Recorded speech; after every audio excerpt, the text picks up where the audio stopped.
So Jenna, we did this fun thing. We were like about done filming, and somehow we got into this place where now Ja Rule and Jenna are racing, and then the go mark was when I hit the shot, and then they were to race to the green. However, Jenna was legitimately going to physically drive the golf cart onto the green if we did not actually physically stop her. Not because I'm just so competitive, but because I don't know the rules of golf yet, guys. I don't know that you can't drive the golf cart in certain areas. Yes. So now you know. Now we know not to drive on the green. We had to protect the green. The wheels would definitely ruin it. But in hindsight, you still won the race. You beat Ja win. Rule. Ja quit. Ja quit. I will say that. That's probably my favorite memory.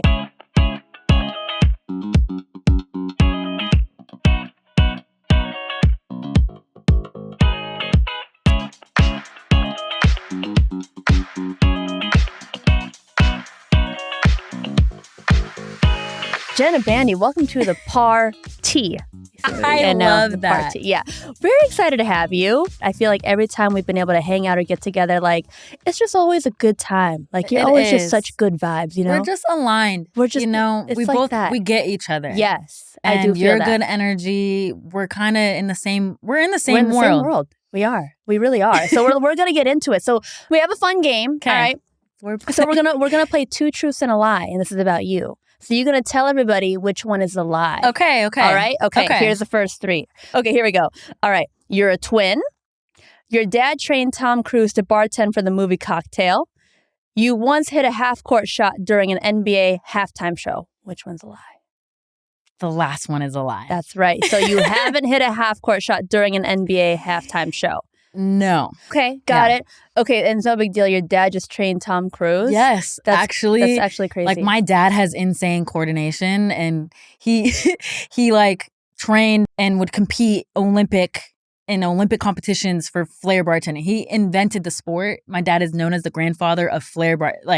Flipping all the stuff.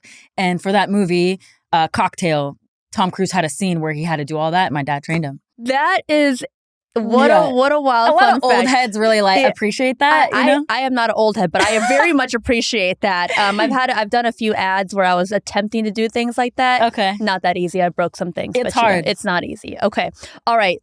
2 truths and a lie. You once raced Ja Rule in a golf cart. You cannot stand pickleball. You hold a Guinness World Record. Which one's a lie? None of them are a lie. Oh no, second one. I was like, the way that you said it, you love pickleball. Yeah. I freaking love pickleball. I'm addicted to pickleball. I'm a picklehead. You're really good at it. Okay, so y'all.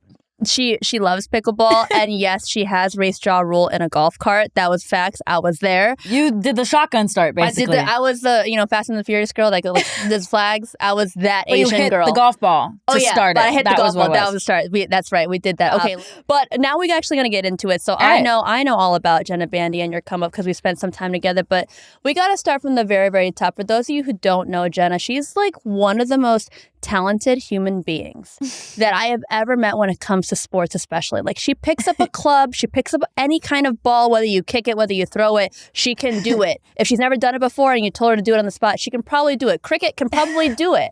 And so where did this even begin? You just loved sports growing up, or? Wow. Yeah. I have 3 other siblings, and I have a twin brother, but my older brother is the one I really pay homage to when it comes to sports and my competitive spirit. He's only 2 years older than me. He played Major League Baseball, and growing up, he just never let me win. He would talk trash to me. And when I couldn't do things, he would teach me, took me under his wing and taught me how to do things. No way. Yeah, I love every that. sport, football, basketball, baseball, and I loved it. And then so from there, you ended up taking basketball more seriously then amongst the sports? It was kind of a debate for me. I loved softball and basketball, and I was great at both. And I was getting recruited for both, but I just liked basketball more, so I chose to play that in college. That's crazy. Yeah. And so you literally had scholarships in both sports, and then you chose basketball. And then what school did you play for? I went to Cal State Monterey Bay. Okay. And it's Division II up north in California. And then what was your experience like playing collegiate basketball? Man, I think everyone can attest to this. College is really where you find out who you are. And Truly. You're tested a lot. Yeah. Before college, my senior year, I tore my ACL. Oh, wow. And that was a tough experience because I was Ventura County's finest. I'm from here. I'm from LA. Yeah. And I was predicted to go to a small D1, and that's what I wanted to do. But then I tore my ACL, went Division II. I ended up tearing my other ACL my third year. Oh, my gosh. And in college? In college, yes. Shoot. And so torn both my ACLs.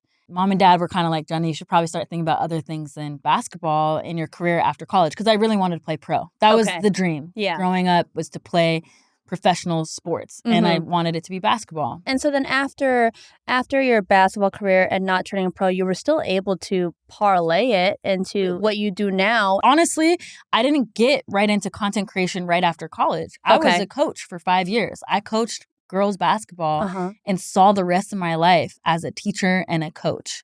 Wow. I posted some clips. I'm playing in this rec league and they went viral, but I never took it seriously, honestly. That's crazy. Yeah. Okay, we're going to get into the content creation, but I want to learn a little bit more about you and your family. At any point, whether it was your brother or your family, did you ever, growing up as an elite athlete, a lot of crazy athlete stories are their families put a lot of pressure on them. Did you ever experience that, or was that always just like a fun competitive dynamic? No, I'm so thankful that my parents never pressed me to go get reps in, practice. It was just something that me and my brother did all the time. And I would see some of my teammates and friends with their parents like that, and I could see why they fell out of love for their sport. And that just wasn't the case for me. I'm so happy that that wasn't the issue, So I heard that, I know that you look up to your big brother, but from what I hear, your big brother actually says that you are the best athlete in the family. Wow. Okay. Research. Yeah. Well, do you agree? It's crazy. Yeah. Jet is my bigger brother. And to my face, he will never say that, Tisha.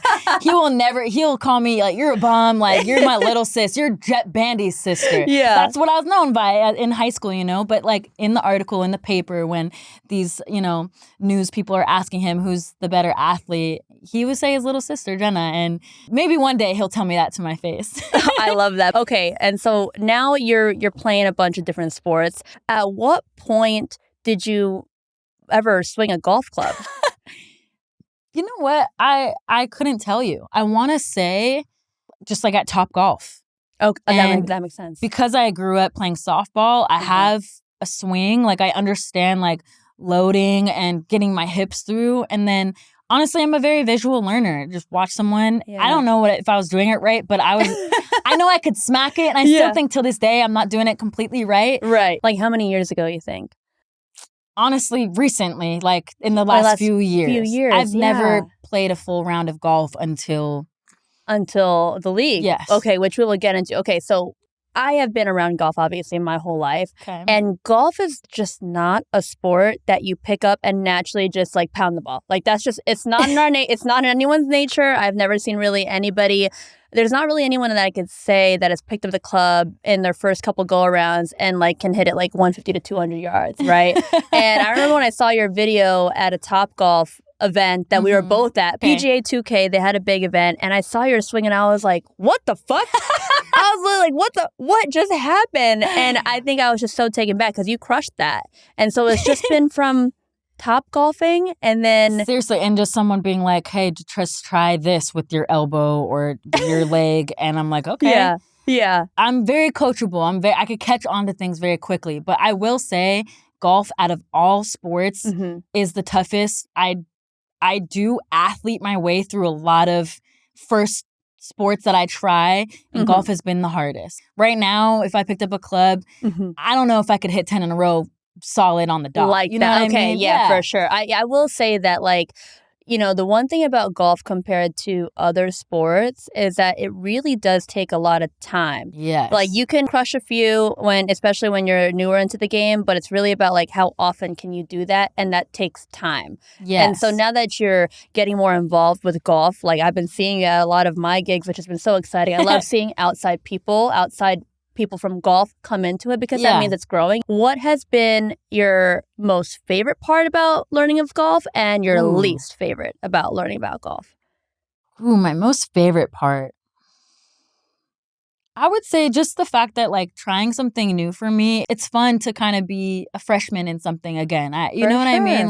That's a good way to put it. And I'm just super open to everyone's insight. It is a little bit information overload, but like, yes, what I think is so exciting is seeing people like you, Tisha, and Troy, and all these other professionals, and seeing how you guys could literally place the ball. I'm just trying to smack it straight, and you're like, oh, I could fade it, I could hook it, I'm going to put a little more loft on it, and I'm like, wow, the finesse is incredible. And like, I could do that with a basketball or a football, but it's just honestly amazing to see that. Now that you have had a taste of like kind of being competitive in golf, do you feel that competitive edge in all the sports you do, even in golf? Or is it just like, nah, golf is for fun, basketball is for serious? No, I definitely feel that competitive edge. Like, being that I'm the least experienced in the People's League, it kind of pisses me off. I'm not used to being like kind of that below average person anywhere. Yeah. And to be honest, especially performance-wise, you know? Sure. So I am determined to get better. Like, I've made time this week where I'm going to the driving range. Oh, heck yeah. Because I want to be able to hang with people when I just come. I know I'm not going to be elite, right? But I want to be able to hang. Yeah. I mean, and right now, you're I'm on not. your way. So then now, like going back on the mental game of things, would you say that among sports, golf is the most difficult mentally, or do you feel like it's just as challenging in other sports? Ooh. Right now, it is the most difficult for me because it's something, like I said, I can't just athlete my way through. Sure. I definitely have to put way more time into it. However, I think baseball or softball is a little bit more of a challenge because you have to stay positive through the failures. For instance, baseball or softball, you can fail 7 times out of 10, and that is successful because that means you went 3 for 10, and that's a batting average of 300. Right? Whereas in basketball, if I go 3 for 10, that's really bad. So I'm learning something. Yeah, so in baseball, you're failing more times than you're succeeding. So you have to kind of get used to that. Got it. Baseball's so hard. You think about it, 90-mile-an-hour fastball coming your way, and you have to read it and place it, whatever, right? So you're failing more times than you're succeeding. Like, just for instance, like, I remember dealing with my brother during the time he was in the bigs, and like, he just never wanted to talk about baseball. It's so mentally taxing to, you know, and when you get in a slump, like, it's just, it's the hardest thing to come out of because you're already in your head. You're already failing more time. Like, you know, so. That's interesting. Yeah. I mean, so in golf, it's actually very similar. I don't know anything about baseball, especially to that degree. I just watch it. I eat a hot dog. It looks dope. I want to dress cute in my outfit. But like in golf, just like that, like you face many more failures than you do success. Even if let's say if a pro hits it majority of the time in the fairway, on the green, they're making their putts. To them, because they're such high-level players, it can still be a fail if it wasn't hit solid and in the middle of the fairway. Do you get what I'm saying? Like, there are different ways to rate your wins and losses. You can hit it solid and then be out of bounds. That doesn't mean anything. Just because I hit the center of the club face, but I hit out of bounds, that's a loss for me now. Okay. And then when you think of the way golf is, there's only one winner. You got about 140 people in the field. You are losing week in and week out, right? Because if you're not first, you're last in some people's mindset, right? Yeah. In golf, well, if you're fifth, that's pretty good. Like, you know, you're getting paid. And so it's really interesting how you speak about the baseball mindset because in golf, it really is a lot of failure. And when you think about it, it's 4.5 hours of a round, right? Wow. So for that long, you better stay positive, especially if you had like a shot that like really fucked things up. Say it like just threw your rhythm off, you hit it into the water and hit it into the water again. You can be so rattled. You can be so scared to set up and hit again. You're trying to avoid all the waters. Now you're thinking of don't do this versus what you want to execute, and you can psych yourself out. So I feel like that's pretty similar to and you know, baseball. What you just kind of made me realize too is that this is an individual sport. I that haven't played individual sports. I have my teammates to lift me up, to feed off of, you know? And wow, I still think I'm in my little baby steps, you know, my little baby era of learning golf. Like once I get better, I feel like I will start to get more of that pain. For sure. I mean, I don't want you to have pain. Please enjoy it by all means. Okay, so now we're going to talk about the People's League. So for those of you who don't know, the People's League is actually the first creator league that was created for golf, and it's based on YouTube. Me and Jenna are within the league, and fun fact, I'm the host of the league, but I actually think I'm going to play. Thank you. I think I'm gonna jump in. Can you come on our team? Yeah, I'm happy to jump wherever they need me. Oh my god! Let's go. I'm so happy. And so, Jenna, talk to me about the People's League. How did you get involved? What made you want to join, especially being so new in your golf career? I pride myself on branding myself as that multi-sport creator, and Which so I have posted some golf content, and I got hit up by the People's League, and it's kind of cool because like I'm not the typical golf creator. My fans who are more football, basketball, baseball. So I think it's a smart move, honestly, on People's League to bring me in there. Even though I'm not the best golfer, I'm going to bring the publicity and the entertainment. And, for the first event, I was hurt. My knee was hurt. And all I could do was chip. Yeah. Right? Yeah. Oh, wait. We had tips with Tish. Tips with Tish. We got her chipping right. She got a bucket. I have to say, People's League, I think it's so smart. And I think they really created an event where it was intimate. It wasn't just come in, do your deliverable, whatever, and get out. We had a dinner. Yeah. We spent the night. We really got the chance to get to know each other. And I really appreciated that. It was a different experience than I've ever had before with a brand. How long have you been doing social media now? So I say I've been 2 feet in since 2021. Before that, I was just kind of flirting with it. Okay. Testing the waters. Didn't take it seriously. Had no pride in it. I was a coach. I was Coach Jenna, Coach Bandy. Yeah. I saw the rest of my life as a varsity head coach and teaching PE or whatever I wanted to teach. Yeah. I thought it was PE at the time. Yeah. So yeah. Was it a few viral videos that really like made you put 2 feet in? Like at what point were you like, okay, no, like this is a thing. This is a job. Yeah. I want to do this. Yeah. So since I graduated college in 2015. Okay. Same year. Wow. Yeah, 2015, yeah. Let's go. Yeah. Haven't really met many people who graduated the same year as me. I love that. We're showing our age. Yeah. So, hey, we're still 25 at heart, y'all. Don't play games. I had 1 foot in with content creation. Didn't take it seriously. I was learning from a guy named Josh Horton who was doing YouTube for years, making money, just bought a home by my parents' home based off of his YouTube revenue alone. And he's like, hey, I would love to have a girl on my channel. We do a bunch of sports stuff. I'm like, I could do stuff when I'm not coaching. So I just learned from him how to do an intro, how to post it, he's a trick shot guy. Yes, Juggling Josh. Okay. He grew up this guy's juggling. Phenomenal. He has does crazy 22 things. Guinness World Records, right? So Jesus. Which is crazy. Yeah, okay. So he kind of took me under his wing. Okay. Answered any and every question. And I was just, like I said, I'm a very visual learner. I started a YouTube in 2019, but I was still coaching. And during that time, I will segue a little bit into the Guinness World Record. Yeah, so we'll talk about it. We were on his channel. We were playing horse, but with a football. Into the basketball hoop. He was juggling, doing all this crazy stuff. And I was like, let me just go deep. I sunk it from deep, from the grass, not even on the court. I was on the grass and I sunk it. And him having 22 Guinness World Records, he's like, Jenna, that might be a record. We look it up. No way. No girl has set the record. So that's not just, now you have a Guinness World Record. You have to do it in front of a Guinness World Record adjudicator or a judge. Okay.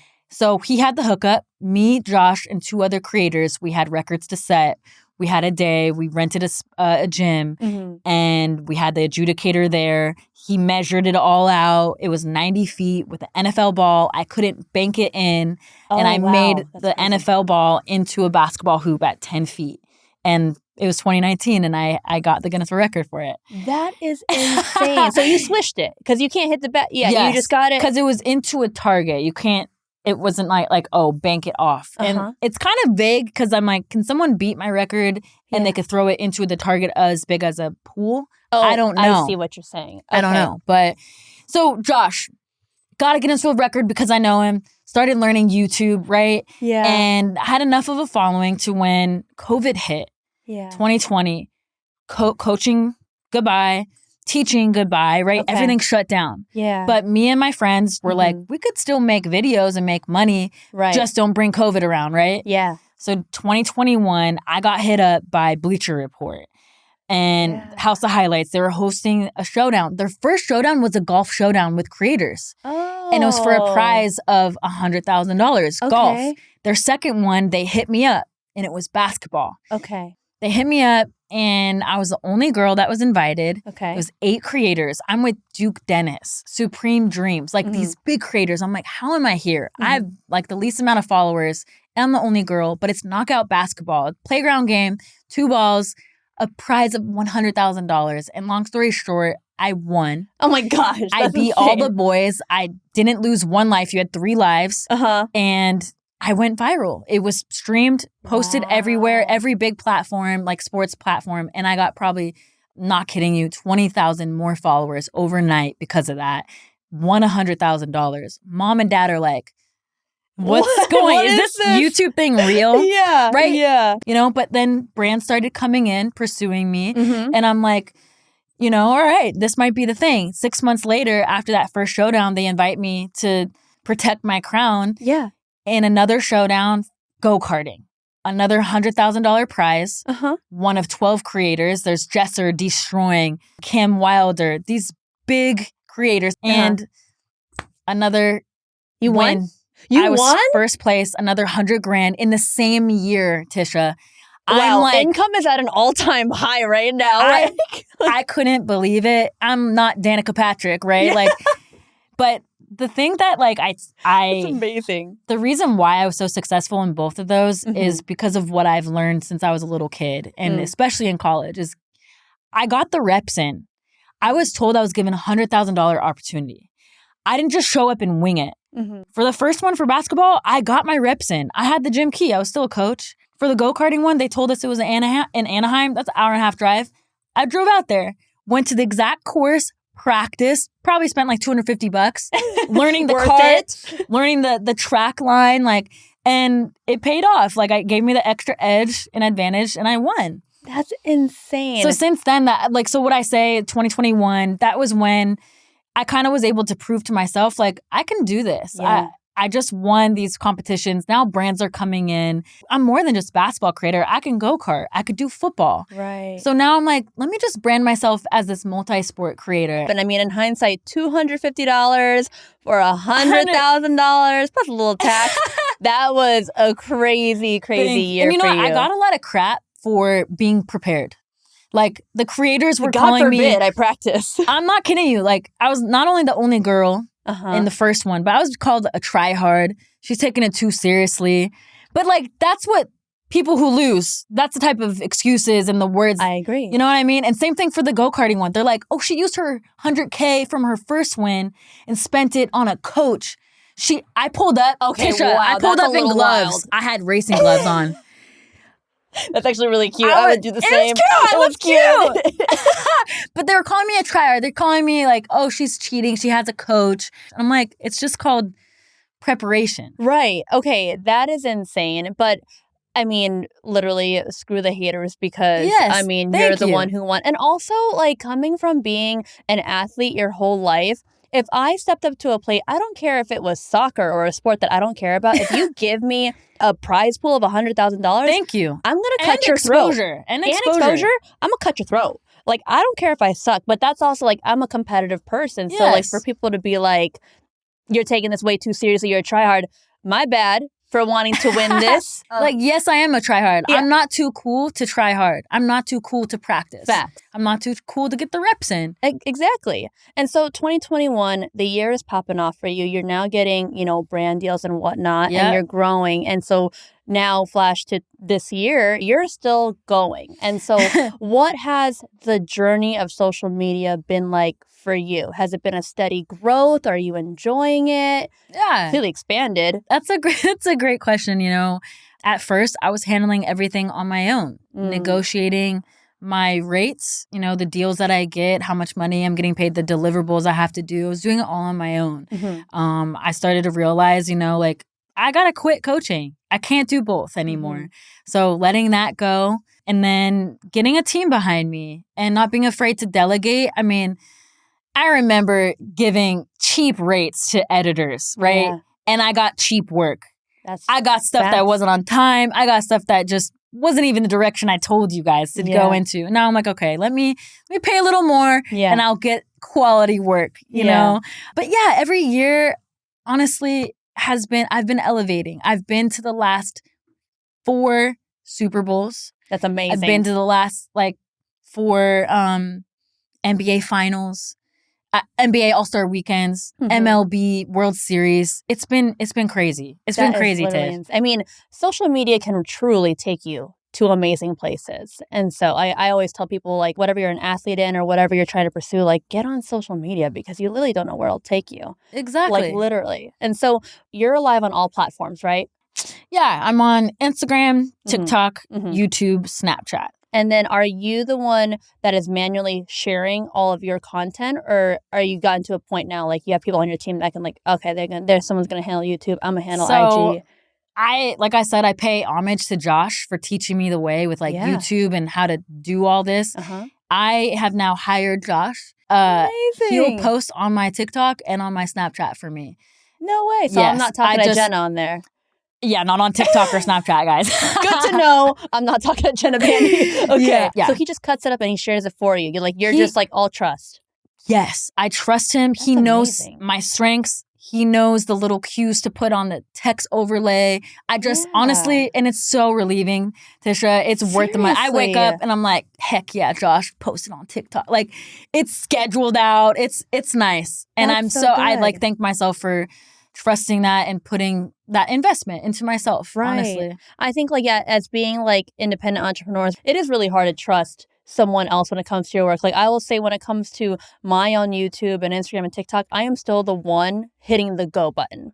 Wow. I am still the one pretty much captioning and everything. And it is exhausting. And it's like, I did it on Instagram. Oh my God, I forgot to do it on TikTok and YouTube Shorts. Oh, it's been 2 months always do that. there. I'm like, oh crap, oh gosh, I can't be everywhere all at once. Do you feel like since you began, the trends and what people are into on social media are different than what people want now? How do you feel like it's been trying to keep up that engagement and retention? What I shared 10 years ago is so different because people are not into swinging a golf club and looking cute is not good enough anymore. Not that was my only path, y'all. I play pro, but now I'm like, okay, I'm gonna try and storytell. I'm gonna create a brand. Okay, I'll do some trick shots and then some other things. I can't base my whole page on that. I didn't feel like that resonated with my people anymore. Have you had to make a bit of a switch in your content? Yes, totally. I love how you talked about storytelling because I'm going to try to lean into that more. Yeah. I'm very spectacle type of content, meaning I'm going for the virality. I'm going to be impressive. I want to capture your attention in the first 3 seconds. And I've been learning that's cool. But if I want to really build a community, I need to storytell. I need to really kind of lean into more vulnerable side. I think people have an idea of who Jenna Bandy is. Yeah. So that's something that I'm actually going to start doing soon. Now that I'm a little bit settled down now. And then on top of what you said, building a brand. I have built my own female empowerment brand called Game Change Her. That's right. And that's really kind of where this all makes sense for me. It's where I kind of get to put on my coach's hat again. Every day when I was coaching, I love seeing those girls, talking to them about their boyfriends, their girlfriends, what their day was like. I knew them by name. And I might have a bunch of followers now, but I don't know them by name. I don't know them personally. For sure. And that's something that I definitely miss being a coach. So now Game Changer, it's my true impact, true influence. And I feel like that keeps me going every day. Because I think being called an influencer back in the day, I felt like that stigma behind it was oh, she's probably just selling her body. Yeah. She's just showing off. Connotation. Exactly. Yeah. But I'm like, no, I actually got substance. I have talent and I'm trying to make an impact. So when did you create Game Change Her? And what was that moment for you that I was like, no, I'm going to make this because I want to do this now? It was a cool little thing happened when I was in New York. I was with a brand and I was playing basketball at one of the most known street ball courts, the Cage at West 4th. And a bunch of guys gathered. If you beat me, you win these tickets, whatever. And it was just a bunch of guys. And I saw this little girl, bright pink sweater, and she comes up to me and she was like, hi. And I was like, hi, what's your name? I'm Sophia. I'm like, hi, Sophia, I'm Jenna. And she cut me off. She goes, you're Jenna Bandy. I watch all your videos. And I'm not kidding you, Tish. So cute. Right there, I said, oh my God, I have to do something for girls, specifically and directly for women. I have an overwhelming male following. I think 80% of my followers, at least on Instagram, are male. Sports, I'm a chick, whatever, Makes right? Sense, yeah. So I'm like, let me do something exactly for girls. And that's really that moment for me. So I launched Game Changer in 2024 of January. So it's trademarked. I got some apparel. It's a media company. Yeah. I have so many things I want to do with it. And literally right now I'm talking with my team, like, what is the actual narrowed down direction? We're trying to just influence and empower game changers all around the world, not just in sports, but in law, medicine, whatever chosen passion. I love that. So what has been your favorite activation or event that you've done through Game Changer so far? It has to be the first event after the launch event. It's kind of a full circle moment for me because I was kind of put on with my $100,000 opportunity. Yeah. I then put on an event where I actually put up the $20,000. Yeah. And it was, I brought together a bunch of female basketball creators.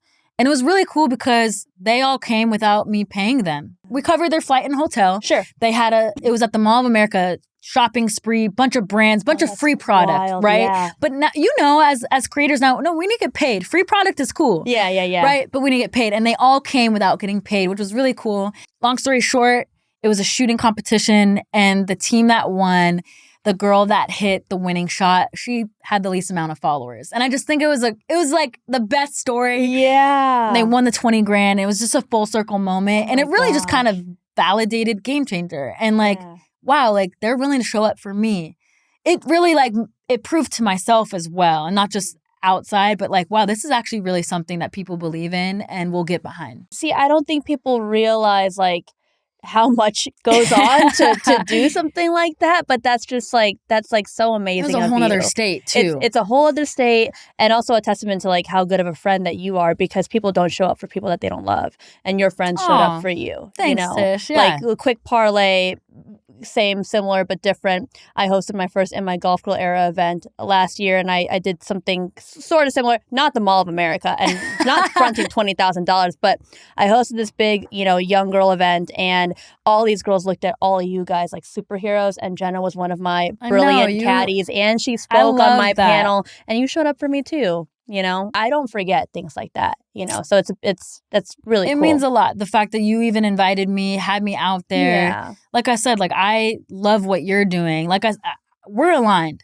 Yeah. I feel like there's so much that matches up between us. And so that inspired me, Tish. Even though it's not $20,000 prize at the end, that inspired me. Just the little details, your little sweaters you made, your photo booth. I'm telling you, everything. Thank you. The end with all the prizes. I was like, oh, I gotta add a little auction at the end. Yes, you know what I mean? Right. It was really great. So we're not done yet. I mean, I know we talked about the content creation. We talked about all that good stuff. No, I actually wanted to ask you, what has been your favorite content piece that you have created? Oh, shucks. I know, that one's hard.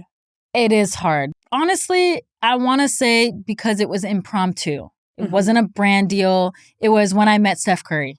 Oh, gosh. I mean, that's pretty cool. So I was invited by the Clippers to perform my Guinness World Record during a timeout, 1 minute and 10 seconds. And the whole thing was that it was right after the Super Bowl, literally the day after Super Bowl. So football is still in the air.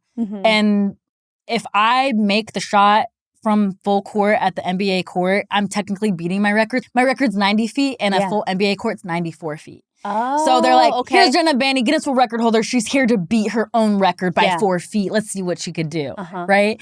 And so I'm there with Clippers, and I specifically picked that game because I knew they were playing the Warriors, and I knew Steph Curry followed me. And I was like, maybe I get to meet him. Maybe I get to get a picture with him, right? Pre-game, I'm on the court during warm-ups. Steph Curry has this epic warm-up. Everyone watches him, and we locked eyes. And I'm like, oh, crud. That's, here we go. And I have the football in my hand, and he's in the same sideline as me. I'm at half court rocking Clippers. He's clearly a Warriors player, right?